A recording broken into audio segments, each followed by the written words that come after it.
안녕하십니까, 구찬규 전도사입니다.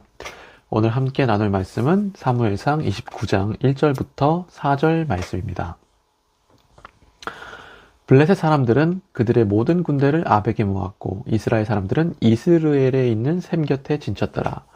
블레셋 사람들의 수령들은 수백 명씩 수천 명씩 인솔하여 나아가고 다윗과 그의 사람들은 아기스와 함께 그 뒤에서 나아가더니 블레셋 사람들의 방백들이 이르되 이 히브리 사람들이 무엇을 하려느냐 하니 아기스가 블레셋 사람들의 방백들에게 이르되 이는 이스라엘 왕 사울의 신하 다윗이 아니냐. 그가 나와 함께 있은지 여러 날 여러 해로 돼 그가 망명하여 온날부터 오늘까지 내가 그의 허물을 보지 못하였노라.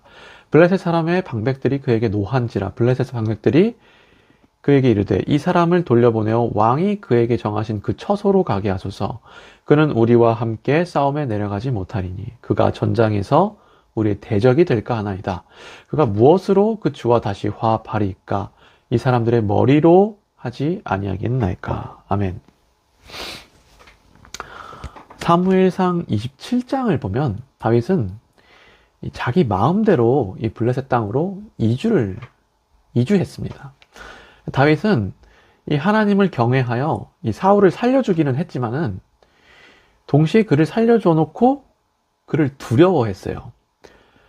그리고 또 생각을 해보면 그는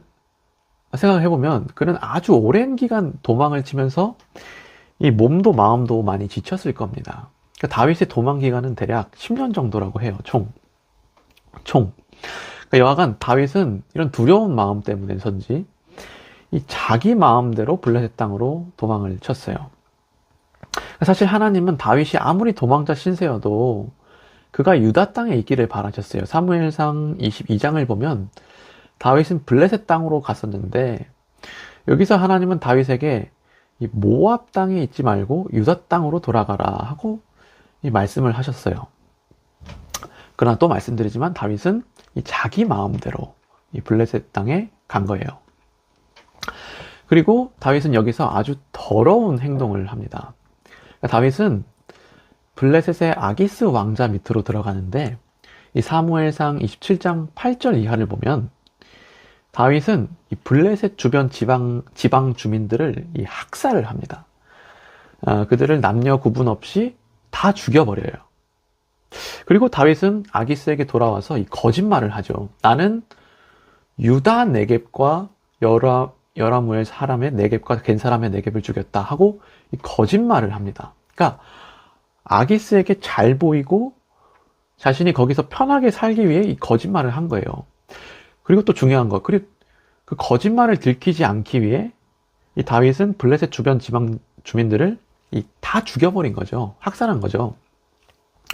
그러니까 혹시나 그 소문이 잘못 퍼질 것을 대비해 다 죽여버린 겁니다. 그러니까 다윗은 아주 큰 범죄를 저질렀어요. 그리고 오늘 말씀을 보면 이 다윗은 자기가 말한 대로, 그러니까 자기가 유다 백성을 죽였다고 말했잖아요.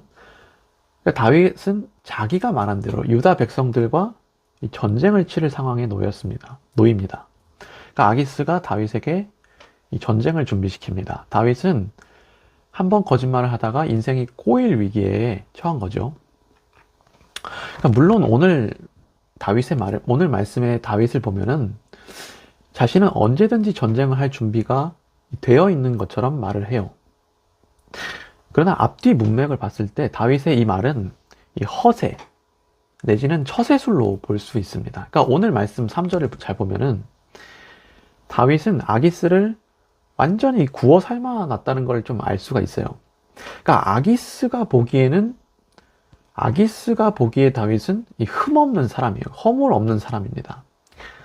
그러니까 오늘 말씀에서 다윗은 그러니까 아주 흠없는 사람처럼, 그러니까 오늘 말씀에서도 다윗은 아주 흠없는 사람처럼 보이려고 자신 있게 전쟁을 치른다고 말을 해요. 그러나 실상은 어떻습니까? 다윗은 거짓말쟁이의 이 학살자예요. 네, 그래서 어쨌든 다윗은 현재 위기에 처한 겁니다. 자신의 동족인 유다를 죽여야 하는 이 위기 상황에 처한 거예요. 그러나 이때 하나님께서 도와주시죠.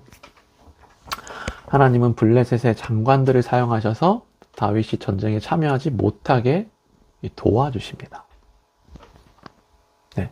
그래서 오늘 말씀을 다 봤는데요. 저는 오늘 말씀을 보고 하나님께서 참 편파적이시다 하는 생각을 좀 했어요. 그러니까 하나님은 무조건적으로 다윗 편이고 무조건적으로 우리 편이라는 생각을 했어요. 그러니까 물론 오해는 하면 안 되는 게, 물론 우리가 하나님께 범죄하고 그를 대적하면 그도 우리를 버리신다고 성경에 기록되어 있지만, 물론 우리가 범죄하면 그 죄에 대한 대가도 있지만, 하나님은 언제나 우리를 회개의 길로 인도하시고 이 구원할 생각을 가지고 계신다는 거예요. 그러니까 다윗을 보면 그렇지 않습니까? 다윗은 사람을 속이고 심지어 사람들을 학살까지 했는데 하나님은 다윗을 건지셨어요. 그리고 30장을 보면 그를 회개의 길로 이끄십니다. 그래서 저는 이 하나님의 자녀가 된다는 것, 하나님의 기름 부음을 받는다는 것이 얼마나 좋은 것인가, 말하자면 얼마나 사기적인 권세인가, 저는 이것을 묵상해 봤어요. 그러니까 다시 말해서 우리의 삶을 돌이켜봐도 그렇지 않습니까? 우리가 얼마나 많은 이 하나님의 도우심과 자비하심으로 살고 있습니까? 얼마나 말도 안 되는 이 도움을 받고 말도 안 되는 이 자비 속에 살고 있냐는 거예요, 우리가. 그래서 오늘 이것을 함께 묵상했으면 좋겠고요. 그리고 한 가지 더 말씀드리면, 이 사람은 거짓말을 하면 안 됩니다. 거짓말을 하면 이 거짓말을 걷잡을 수 없게 될지도 몰라요. 오늘 말씀에서 다윗은 이스라엘의 왕이 될 수 없었을 뻔했어요. 동족들과 전쟁하고 동족들을 죽이는 자가 어떻게 왕이 될 수 있겠습니까? 그러나 하나님은 다윗에게 기름 부으셨고, 하나님은 다윗의 편이었어요. 그리고 그는 다윗을 건지셨습니다. 네, 그래서 사랑하는 성도 여러분, 오늘 말씀을 통해 하나님의 긍휼과 그의 도우심에 감사하는 우리 되기를 예수님의 이름으로 소망합니다. 기도 제목 나누겠습니다. 먼저 이 감사 기도 했으면 좋겠어요. 우리를 항상 선한 길로 인도해 주심에 감사, 도와주심에 감사하는 감사 기도하기 원하고요. 그리고 또 혹시나 우리가 이 사람을 속였거나 하나님을 속이는 행동을 했다면 이 회개 기도도 함께 했으면 좋겠습니다. 기도하겠습니다.